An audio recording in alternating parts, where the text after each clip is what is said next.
Hello, Artverse. This is Rachel. I'm founder of the Artverse, and today we have our second interview with Derek here. He's a conservationist photographer, and I am super, super excited to introduce you to his work and what he's doing in real life and in Web3. Hi, Derek. How are you? I'm great, Rachel. Thanks so much for having me on. This is great. No, I'm so excited to share a little bit more about you. I connected with Derek this past week, and I've been utterly floored by what he has done in the past with his work. He is a new member to the Artverse, so I welcome. am. Thank you. I'm still figuring it all out, but be patient with me. Yeah.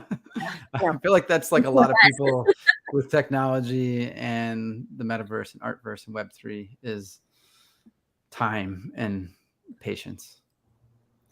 Yes, yes, and we're going to hold that for Yeah. a future question to Yes, you. of But course. let's first show people or tell people who you are and what you do. Well, thank you. Am, I just kind of, I like on my business card, it says nature and wildlife photographer. And I really just photograph everything. I photograph landscapes. I live in Chicago. I photograph cityscapes. I get out and up at sunrise doing fun things that whatever catches my eye. But my bread and butter is landscapes, but even more so nature's photography in the realm of wildlife. I'm drawn to wildlife. I grew up in a small town of Illinois, about 45 minutes north of Chicago. The town's called Gilbert's. You couldn't find it on a map if you tried. It's just this tiny little thing that existed. And I was on the edge of civilization growing up, where the farm fields ran into the edge of the suburbs. And behind my house was a wetlands. And in that wetlands is where I spent a lot of my childhood exploring, looking for frogs and snakes and like playing with the biology and just being a curious kid. And I think from that has really blossomed into just a deep love of nature. I mean, it was a place where I could escape any sort of problems I was having with school or friends or whatever it was, girlfriends. I could just go and that was always consistent. It was just a really beautiful place for me to grow up. And I began photography out of boredom. I was working at a terrible job in college and I hated what I was doing. And I bought this old, actually still have it behind me over there. It's a Canon Rebel film camera. And I was shooting slide film because I had a family friend of mine who was a professional photographer.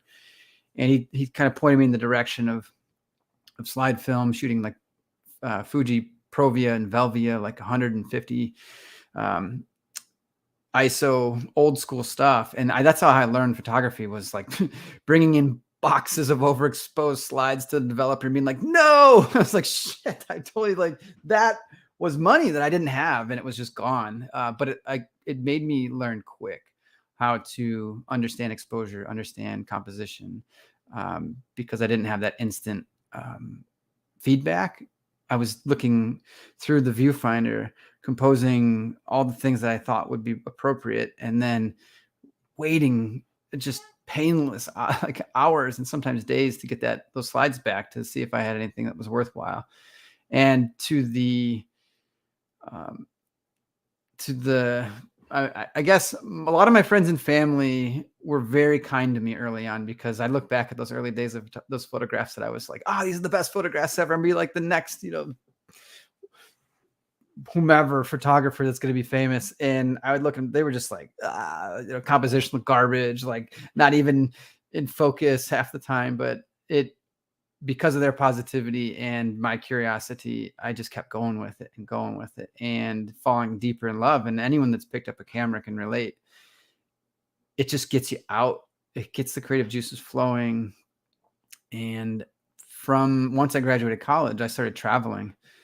And I spent 6 months living in South America backpacking, and I picked up, like, I think it was my very first digital camera. It was like the Canon 40D at the time, and I have no idea what megapixels it was, but it was sweet. It was a DSLR, and I had two lenses. I think I ended up finding a 70 to 200 on eBay, pretty cheap, and I brought those two lenses with me around South America and really fine tuned the craft of travel photography.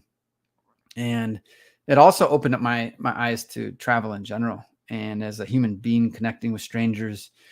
Because if anybody spent any time in a hostel, they know that basically if you are traveling extensively through buses through South America or Asia or Europe, like every 3 or 4 days, like you're meeting complete strangers all over again, and you're falling in love with them all over again, and then you're saying goodbye all over again. And just, it's this cycle that's addictive and exciting. And yeah, it was just one of the best times in my life. And I still do some of that today, not as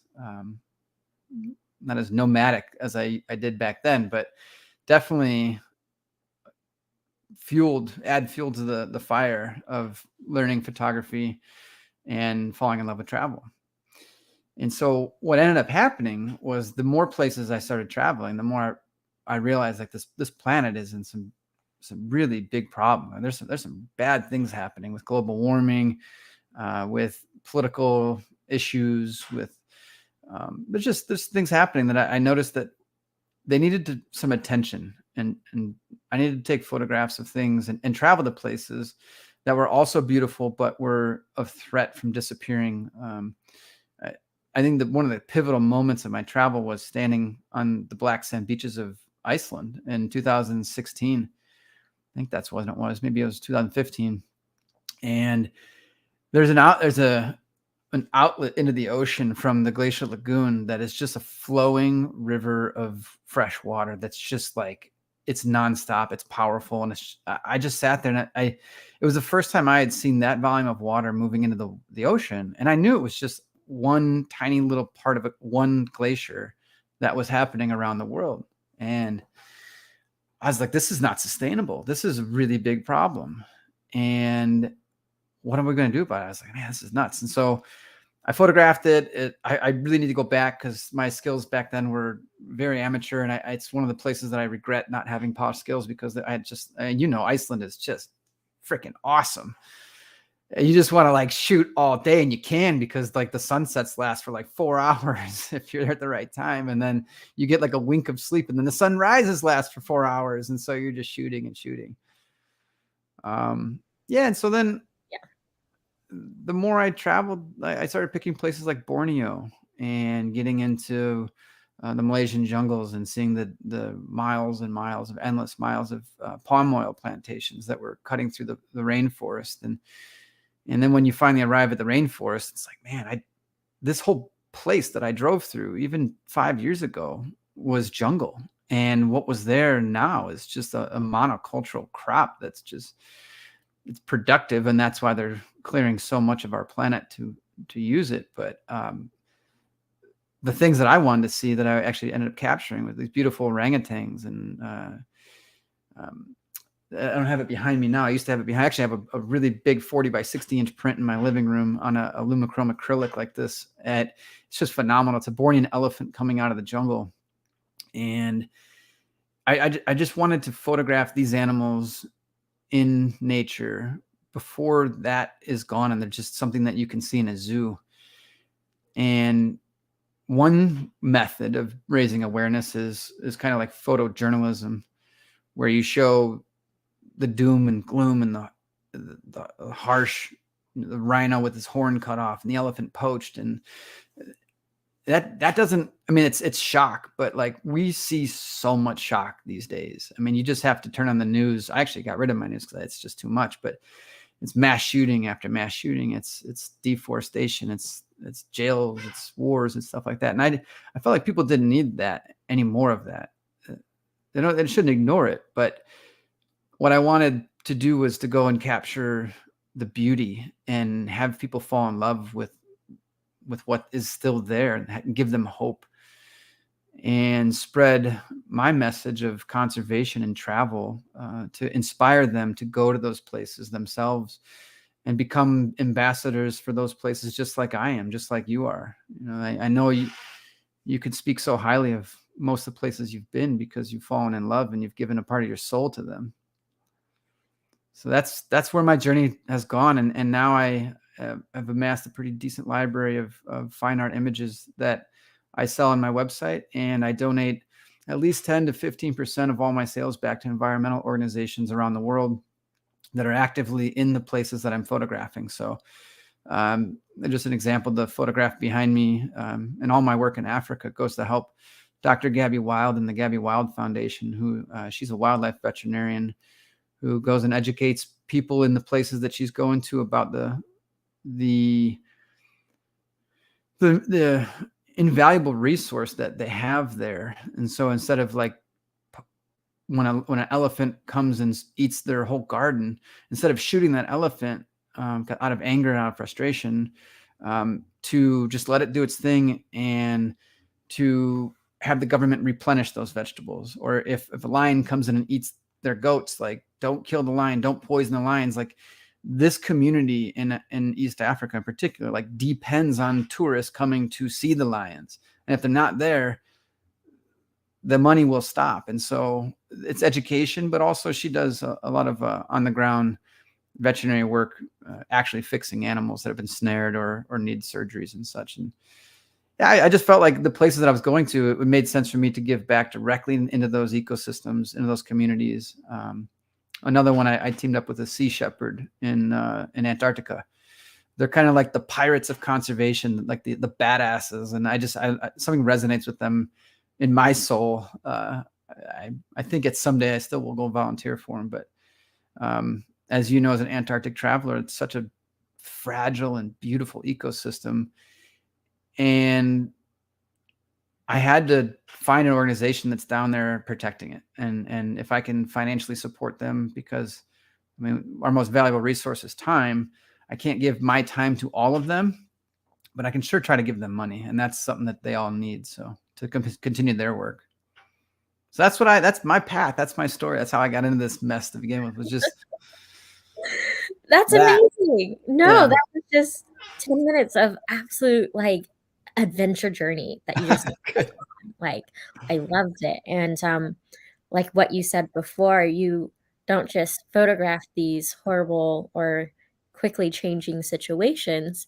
You're trying to bring awareness and advocate for the hope of maybe sometimes changing this narrative. And I love that. I Yeah. really love And it's an evolving skill set that I've bounced back and forth between, like, the portraiture of the animal itself and like getting into its soul, and then like also the environmental portraiture, like showing it in its space, like thriving. And they're both really powerful, and they impact people in different ways. And it's a challenge. And I find something so hard about wildlife photography is, like, I can go on a mountainside and like sit there for like 45 minutes composing the thing that I want with everything's just like, it doesn't move, the light may change a little bit, but like overall the mountain's not moving. Like, elephants will just change direction and be like, I'm moody and I'm gonna go over here. Or like, the baby comes up and it's like, mom's like, hey baby, don't get too close. So the mom comes, so you got to reposition everything that you have. Or like, you can't get too close to lions because they'll eat you. Like, there's a lot of things that like you have to take in consideration.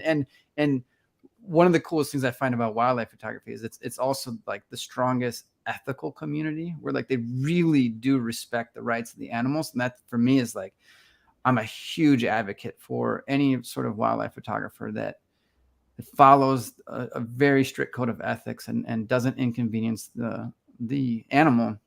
And I think as lovers of nature in general, whether we're landscape photographers or wildlife photographers or whatever it is, like, you always leave it as you found it and don't irritate it, right? Like, take it with you, leave it as it was. And the animals are the same way. It's like, there's no point in baiting them. To get a shot. There's no point in risking your life or their life to get a shot. Like, yeah, and it's a challenge though. It's a fun challenge.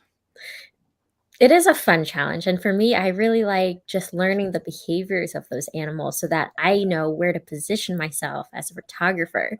Um, kind of like being able to predict where are they going to eat, or like when are they going to sleep, or when are they most active. Like, to me, that's just, it engages you in the world as if you are part of it versus just an observer or peeping Tom with a camera. Yeah. Yeah. Well, Yeah, I love getting educated on that stuff. I think it's just fascinating, learning about your subjects, spending time with them. A lot of people, particularly when I'm on safari in Africa, and there was a time when I was on a pride of lions that were sleeping, by a tree, and there was like 4 little cubs playing, and the rest of the lions were just lazy, fat, like they had a big meal and they were just like, and they weren't doing anything. And it was really hot in the middle of the day. And these people came up, they took their photos of the lions and they left. And I was like, okay.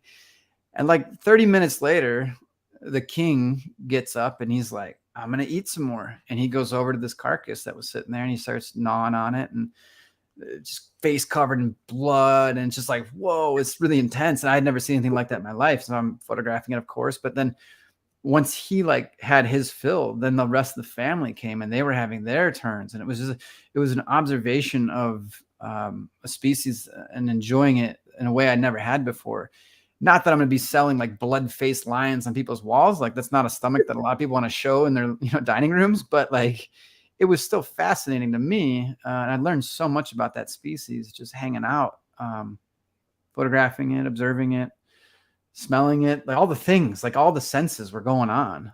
It was pretty cool. So That's amazing. I'm going to share my screen so that we can show the audience a little bit of what you have captured. So 1 second. Okay. Okay. Let's first start with your Twitter because we are Web3. Gotcha. This is Derek. Definitely give him a follow here. He has some incredible work. And as you just heard, he is very busy in real life. He's not, maybe not as active here, but you should still follow him because he is very, very prolific in what he does, which is what we love him for. And I do promise I will get more active on Twitter. That's one thing. It's like one of my quarter 4 goals is to spend a little bit more time on Twitter engaging, because I love the community. I love just supporting artists. So I will be better at that. Oh my gosh. No, if it means you keep taking pictures like this, don't get on Twitter. Oh my goodness. Just look at his beautiful, beautiful work here. He also sells frames, NFTs, news. You have a whole slew on your website, which I absolutely love. Which we're going to have a conversation about when you're here, because we're going to get you a website. And if any of you artists out there don't have a website, please get one. I'm not a web designer. You have to go to someone else, but I highly recommend any photographer. It's the only space you own, that you actually own. If Elon Musk bought Twitter and didn't want to give you credit for any of the things that you put out there, he would, it could change everything. If Instagram switches to nothing but videos, if Facebook algorithms change and like your account gets hacked, like there's so many things you could lose at an instant, but like your website is, it really can be powerful. So get a website. Okay, there's some alpha drops for you. We have, I know it's a little jumping ahead, but we have your NFTs here, which I'm just going to briefly show. So Derek, why don't you tell us how you transitioned from this conservation photographer to NFTs? Because I know that is a hot topic for anyone who is, environmentally aware. Oh my gosh. Stampede. Amazing. Yeah. I was looking for additional revenue streams, to tell you the truth. I think as a business owner and somebody involved in photography, you really need to be thinking of revenue, because it is a business. And I was curious, and I saw the kind of money people were making in it, and I wanted to share an additional form of my media with people. And it just seemed like a no-brainer. I had these images sitting on a hard drive if they weren't putting into print form. And so that was the initial thing. I looked into it, and I know I still don't know all the in and outs of its environmental impact and how much carbon footprint they have and things. So I'm new to that. And if anybody wants to share the information, the real information, articles, like I'd love to read more about it. But it was curious, and I was like, okay, let's see what I can do with the NFTs. The ones that I have out there currently, I will say, because what I have on OpenSea, and there's a couple on there that I really do love, like Bath Time on there. The mother leopard licking the baby is just one of my favorite shots. It's just it was such a memorable moment, I think, for me personally, but it's also just an incredible image, and it's very clear. It's just razor sharp. I took it with the 600 millimeter on a 1DX Mark III. Yeah, it's just just so cool. But I didn't want to give my best away because I didn't understand this platform yet. I didn't know how it worked. And so I put the ones that you see out there, I was like, these are, I wouldn't say B-roll, but they're not my best, right? So I'm like, I want to put some of these out there because I really think they could resonate with people. Like art resonates with people in different ways. So I thought, well, if I put some things out there that are pretty, I do realize that you need to put a really good story behind them because people aren't just buying a pretty image. There's so many pretty images out there in this world that you need to create and make them fall in love with you as an artist. But yeah, from my Web3 stuff, I'm still in the infancy of it in my own development. I got taken twice on scams, and it put me back right away when I was trying to get a foundation invite. Like I was putting some stuff out there on Twitter and joining spaces, and people reached out to me and they sent me a link that looked so much like what I was looking for. And I clicked it and sent them some ETH and like gone. Yeah, I fell victim to that. And I felt like, all right, well, and it wasn't a ton. It was like $200 worth or something like that, or $300 worth. And I was like, all right, well, I was aggravated and angry, but like they clearly needed it more than I do. And I reported it and tried to post on it. And I was very open about it. I think I even posted on Twitter, like, hey, I got taken. Don't fall victim to it. Like, be sure it comes here. And I was trying to educate people, but yeah. So I was a little hesitant to dive deep into Web3 because of that experience. And I was like, damn, I just got taken already. And I'm just like, just getting my feet wet. But I want to learn more because of the community. I think that's what is drawing me the most. I want to network. Yeah, I would absolutely pop in and say yes. One, I'm sorry that happened to you. Scams are so prevalent within the Web3 space, but not because there's more of them, but it's because everyone who's coming in just doesn't know. Yeah. Like, it does make sense. Like, oh, we have to be invited. Here's a link. There we go. Oh, there we go. I'll send some ETH and I'll be on. And now, Foundation is open to people, for anyone to hop onto Foundation. You don't need to pay for it. And there is more information out there on how to be crypto safe. Yeah. But there's still quite a bit that's a little bit scary. And have you fallen victim to yourself to any of those? I've fallen victim to actually the age-old Instagram hacks. Yes. Oh man. Yeah, that, and like you said with the website, if you were to get hacked, like I was hacked I could not access my accounts for like 24 hours. I felt so lost. I And bet. it wasn't because, it had all of my images on there, but it was for those connections I had made all over the world through my art, through NFTs, through Instagram. I had no way of contacting people. Yeah. And that to me really reminded me what these things are really for. They're really just to connect us. And I think Web3 is definitely a way that we are connecting on steroids. Yeah. Yeah, it's awesome. And I have jumped into some rooms and groups and things, and there's characters in there and they're fun, and it's just like I'll be in a room listening to some stuff that I'm just kind of curious about as I'm editing and doing stuff. Like, you don't have to be like totally engaged. It's just like having the radio on in the background, but they're real people having conversations about stuff you're interested in. And I was like, well, that's fun. Learning stuff. Yeah. I grew up in a very big family. I have a really big family, about 14 of us in my immediate family. And so yeah, I'm an introvert, so I will be in the same room as them, but I might be like doodling and not really engaging. But just like you said, if just listening involves you and you learn things and you can pick up things and you can hop in when you want to. That's what I love about, Web3.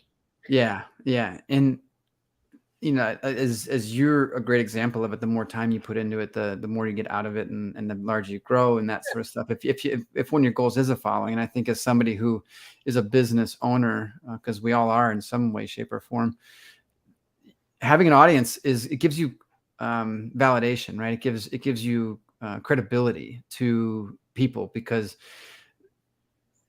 there's there's a scarcity in your product, and you're a commodity, right? Like you are selling Rachel, right? And I'm selling Derek. And if Derek has 100,000 Instagram followers, which I don't, but if you all want to follow me on Instagram, go ahead. It makes you a hotter thing. It's like Kath Smart. It's like Paul Nicklin with his 7 million followers. I don't know David Yarrow yet. He and I have some reservations towards some of the ethical things, but he's a very successful businessman and a very successful photographer financially. And there's a reason that they can ask for $100,000 for a print. It's because they have that name, and they have that brand that's been built up. And I see that I do need to spend more time in Web3, and that I love this video. It's so cute watching the penguins come ripping out of the water. But the thing that I do value most is like my mental health and sanity. And I feel like sometimes when I get sucked into these, and it's not just Web3, it's Web2, it's writing blogs. Like if I'm stuck too far behind a computer and not out doing that sort of stuff, like I just lose my mind and I lose myself. And I have to keep that equation balanced. And so if I'm not on Web3, it's not because I don't love you people. It's because I only have so much of my own, like I told you, like my bandwidth is very precious to me for my own mental sanity, and as an artist and a creator, and as a human. So I'll jump in whenever I can, I promise. No, I think that comes across as really healthy, knowing that about yourself, because I think many people who jumped in the beginning did not have those boundaries, did not realize how much of a toll Web3 and NFTs and even just marketing yourself and selling your work and art in a new way, that takes emotional bandwidth, like you said, emotional energy. And sometimes you just have no more fucks to give. Yeah. You just have to remove yourself and take care of yourself. Yeah. Yeah, that's been a big learning curve for many of us who are here in this space. Yeah.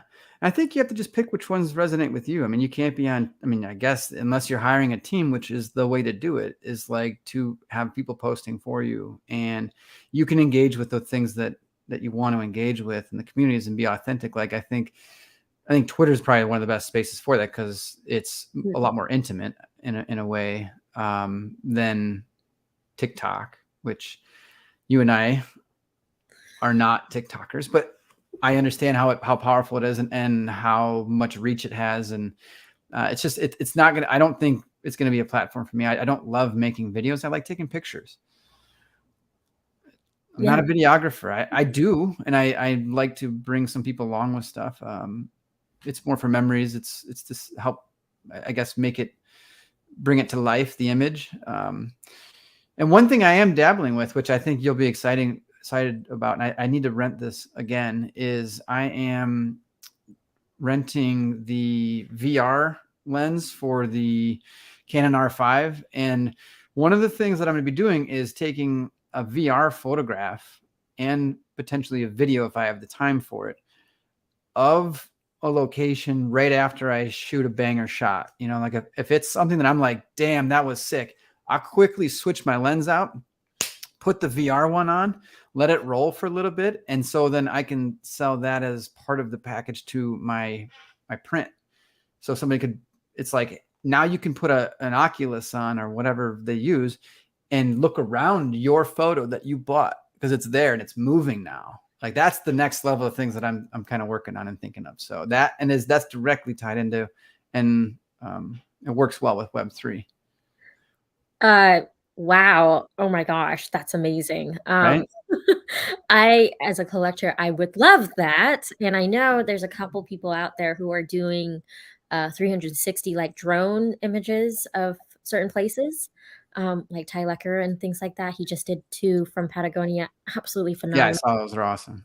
Really cool. Yeah, he's such a badass mountaineer and photographer and just person. But I don't know if he did it with a VR camera, but what you're doing, you're adding more power, more context, more story to your images, which I think is so awesome that you're even thinking of doing that. Yeah. Yeah, visual storytellers, right? And it's like, how can we bring our audience in? How can we make them fall in love with a big ass pachyderm, right? Like something that's just like, and if you've never been in the presence of a wild elephant, like it changes your life outlook on life. It changes everything. Because a lot of these animals do, but elephants particularly, like there's a if you hear them rumbling, like they that vibration goes through your soul. It's just like this deep throaty thing that you can't pick up by looking at a pretty picture. But if you put an Oculus on and had a VR set, like you might be like, whoa, this is nuts. And you're looking around like, damn, they are big. Like they're a lot bigger than I thought. And it may just give it a different perspective and inspire somebody to go there. And one of the biggest ways you can aid in conservation is to travel to the place that you want and support the local economy, because in particularly at places like Africa and Southeast Asia and South America, and probably Central America too, or really anywhere that has some sort of deforestation or animal poaching or anything going on. If the people who are doing the deforestation and or poaching turn into tour guides like they're doing in Rwanda and Uganda and places of the Congo, not quite the Congo yet, but they're coming along, Tanzania, former poachers are turning into guides, and they don't hate animals. They love animals. They grew up around them, but they need to make a living, and there aren't jobs in some of these places. And so what these people do is, yeah, they have to feed their families. And I don't hate the poacher for what they do. I don't love what happens to the animal, but I understand where they're coming from. But if people travel there and spend the tourism dollar in those places and stimulate that local economy, it aids in the conservation of those animals and the nature around it. And the big ones, like these guys, protect the little snakes and the frogs, all of them. They all benefit from us wanting to go see big, beautiful animals.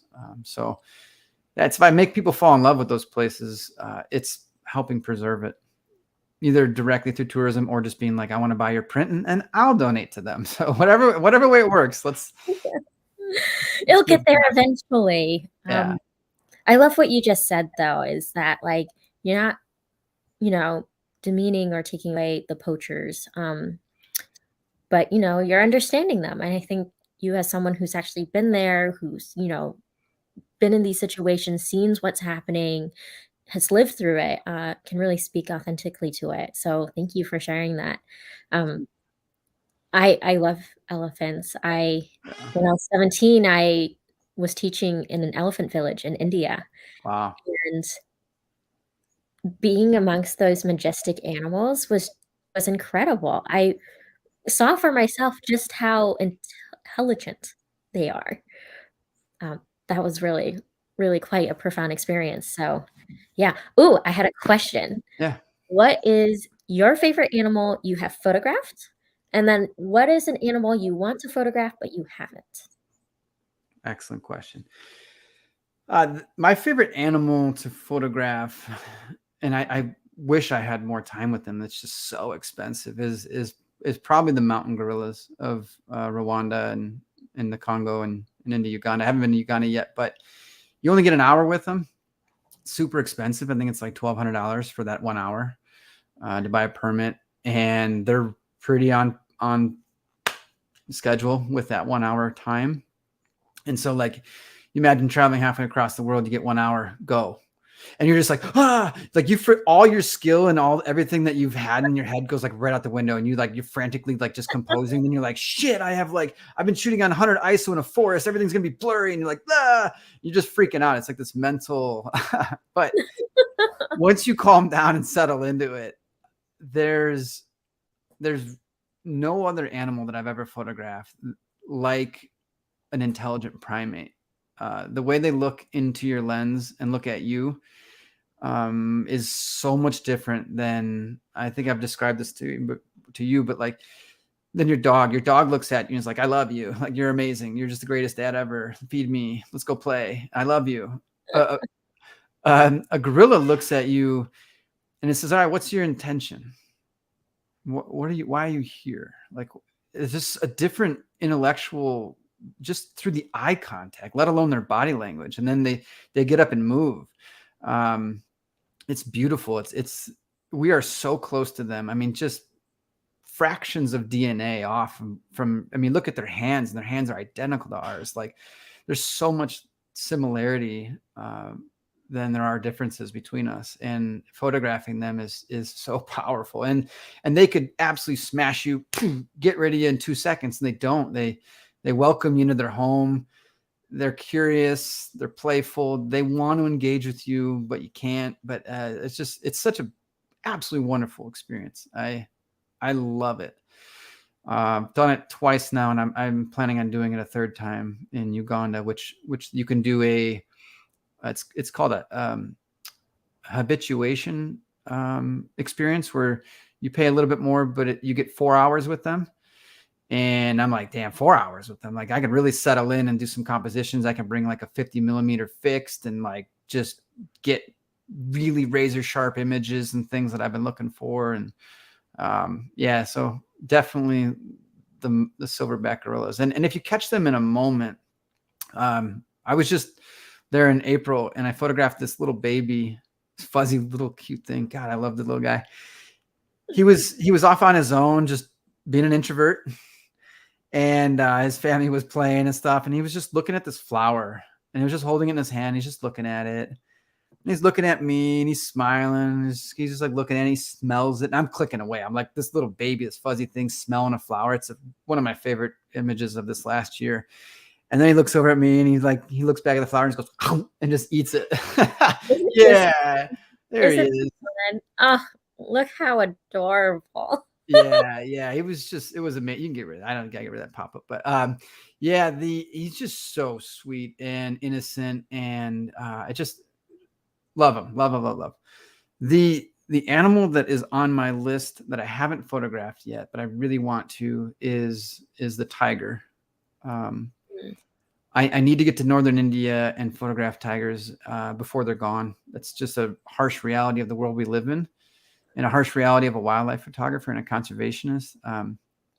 I was in a portion of Cambodia in 2000, let's say 18. I'm making these up. 17 or 18. And I was walking through this forest, and the guy who I was with, he told me, well, it was just a year or two ago, they killed the last tiger in this region. It's extinct, doesn't exist there anymore. And man, it broke my heart to know that I was completely fearless walking around this jungle, because it didn't register that I had to have a threat. Now, if that tiger was still there, I would have been, man, I've been listening to everything. I would have been connected to the forest deeper, because I'm listening to every crack of the twig, or like every shadow that moves. Like, I'm on it. I'm freaked out, right? On foot, particularly. And I didn't have to be in that. It really bugged me that I was there a year or two late. And so what I really am hopeful for is that I can get to northern India and photograph them before that population expands too great into their territory, and we lose them forever. So cats in general are great to photograph. They're just characters. They're as simple and goofy as our own house cats, but they're so powerful at the same time. So tiger. I love that. Yeah. And like you said, there's so much to do and say, and we're running out of time. Yeah. I mean, if I'm glad this current president passed the climate bill. I hope the next one doesn't reverse it. I don't care what party passes it. I just want them to keep taking care of the planet. Like, it shouldn't be a partisan issue, but it is for some reason. And if you've ever seen the movie Don't Look Up, I mean, it was really hit way too close to home. Did you see Don't Look Up? Watch it. It'll mess with your mind. It's a great movie. It's actually fantastic, but there's so many parallels to reality, what's going on right now. The climate scientists are telling us, like, this. There was a NASA scientist that just chained himself to a Chase bank and was screaming, like, you guys aren't listening. We're telling you, we're fucked. Like, we're in deep trouble. Like, this isn't a joke. And then you got people like denying, and it's just like, you gotta, it's really scary. And then one of the sad things is, like, in Don't Look Up, what makes the news is like some breakup of like a celebrity couple, and that like makes the front page, and like there's a meteor coming to destroy Earth, and people are concerned more about like the celebrity couple than they do this, impeding doom to Earth. And I see it all the time in our news when I read it. I go on the BBC and it's like, Prince, was it William? Is he the one who left? No, was it Harry? Yeah, Harry and Meghan. It's like there could be like raging wildfires across Europe and the hottest temperatures in UK's history. But if Harry and Meghan do something, it's like, oh, move that to the top because that's what people want. That people are clicking on. It's like, damn it, like your home is burning. Like, forget about Harry and Meghan for a second. It's like that GIF or that meme of like, that cartoon dog. He's sitting on a chair. He's surrounded by hell's flames, and he's just like, it's fine. All's fine. Yeah, it's all good. Yeah. So many of us in the conservation field I'm not ever going to give up. I found my calling. It's going to propel me to some really beautiful places, and I'll meet some incredible people. And if I can make an ounce of difference, then great. It's accumulation of a lot of small efforts that are going to make a big impact. And it's things that I've started to do in my daily life, like slowly cutting out meat in my diet. I love steak. Like, it's one of the things, but I know its impact on the globe. And if I could just do a little change here and there, take a bike to work, or it's recycle, like plant a garden for the summer in my backyard. It's been great. I have more cucumbers and tomatoes than I know what to do with, but they're organic and there's zero carbon footprint on the plants that I put in my backyard that grew. Bring people in on, and the little small changes, but we won't give up. No, there's still hope. I mean, yeah, absolutely. There's always hope. Hope is back. Hope is eternal. I think, just to be on a tangent, there's this new Netflix show. It's called Sandman, and the Sandman gets into this battle of intellect with Lucifer, the king of Lord of Hell. Yeah. And basically they're describing something, and each thing had to like overcome the other thing. And Death came out with her trump card, and she's like, I am this hopeless destroyer of universes. You can't destroy the destroyer of universes. And it gives the impression like, oh no, Death has won.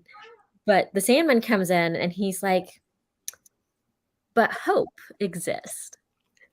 And that, he made him win. Because you can't kill hope. You can't. Hope does change the world. So I think you, as a photographer and conservationist, and someone who is so informed about these decisions that are being had around the world, I think you do give hope because you educate with the stories, with those narratives, with the visuals, with your passion. I think that's just a superpower that you have. Not everyone can do that. It was developed. It was something that I'm working on. And I think once you find your passion and your calling, you can't contain it. I'm not this passionate. Well, I guess I was for a little bit about like strength and conditioning and rehabilitation. I guess I would talk to people about CrossFit when that was popular. And then I'm like, just annoying people with this information. But I don't care. And I'll talk to anybody about hiking and travel and experiences. And when we get together, I'm going to share some really fun stories with you about the tribes that I've hung out with in Africa, some of the Hadzabe tribe that I spent time with. And they still speak in the Click language. And they're one of the last hunter-gatherer, like truly nomadic hunter-gatherer tribes left on Earth.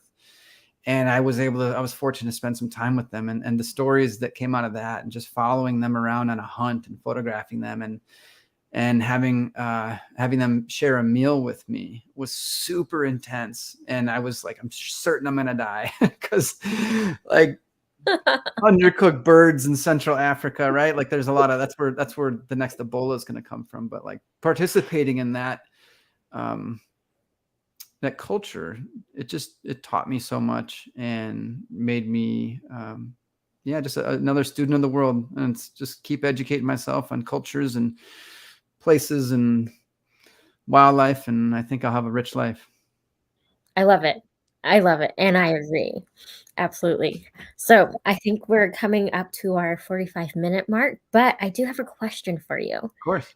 I would love to hear what you would have to say to yourself starting this journey, or to anyone else who wants to get into wildlife conservation photography, what would you tell them, knowing that what you know now?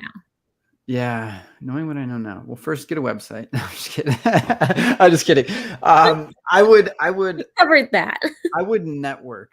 I would make yourself a part of that community as well, because just like Web3, conservation network is strong. There's a lot of passionate people out there. They're well connected, relatively educated. They're welcoming, they're all inclusive, and so the deeper I network in this community, the better opportunities I get to go photograph some really cool stuff. And it's expensive. Wildlife photography is not the cheapest. I think it's probably the most expensive of all of the photography out there.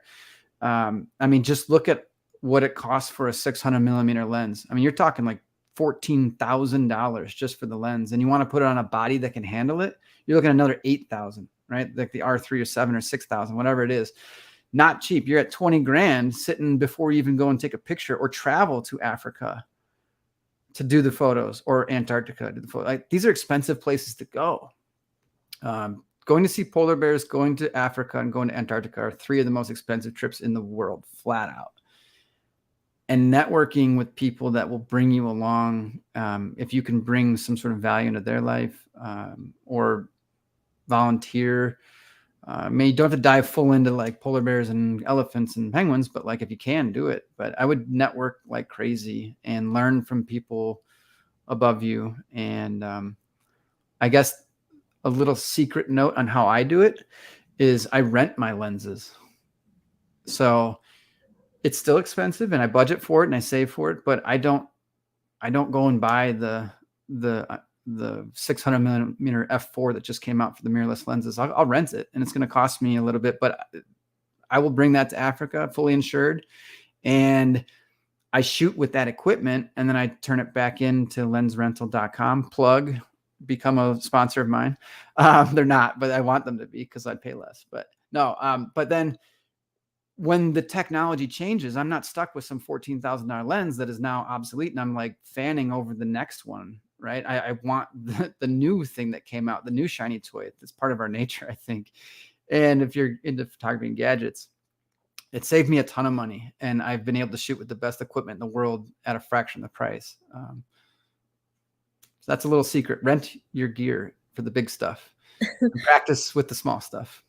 I am absolutely going to be picking your brain on that, because for me, I went the opposite route. I like bought every single camera system out there, and then I tried to sell the ones that I didn't like. And that was a very dumb mistake on my part. Yeah, we didn't know, but someone watching this, they'll learn from our interview that, yeah, it's not the cheapest, but I mean, still, I think for me, 2 weeks renting like the 50 millimeter lens, like the awesome one that Canon just came out with, I think it's like a 1.2 or something. Like it's a banger of a lens. It's incredible. I think I can rent it for like $200 for 2 weeks, and I can go shoot with that thing. And it may be something I want to add to my portfolio, but like it may not be, but I'll figure that out. And I'm not stuck with a $3,000 lens that I got to like lose money on. And they take really good care of their stuff. Like they won't send you a lens that has any sort of defects and whatnot. And it's all insured. And if anything ever happens, like you're protected. It's a smart way to, if you're getting into wildlife, or even some of you landscapers out there, like try it first, rent it, like check out the R5, like rent it for 2 or 3 weeks, like go shoot with it, get some amazing images. And if it's not your thing, then switch to Sony and go over to Nikon, whatever. But I like Sony, but yeah, they're all good. But Canon, incredible. I love the R5. Nikon, my first love was Nikon, Yeah, and they have a special place in my heart. So I guess it just depends on what you get used to. yeah, totally. And you can figure it out quickly, but not drop. I saw that there's like a 1200 millimeter lens out there that Canon just came out with. I don't know why you would ever need that much lens, but I guess you could. 1200 millimeter lens, and it's like 20 grand. Oh my gosh. Just for the lens.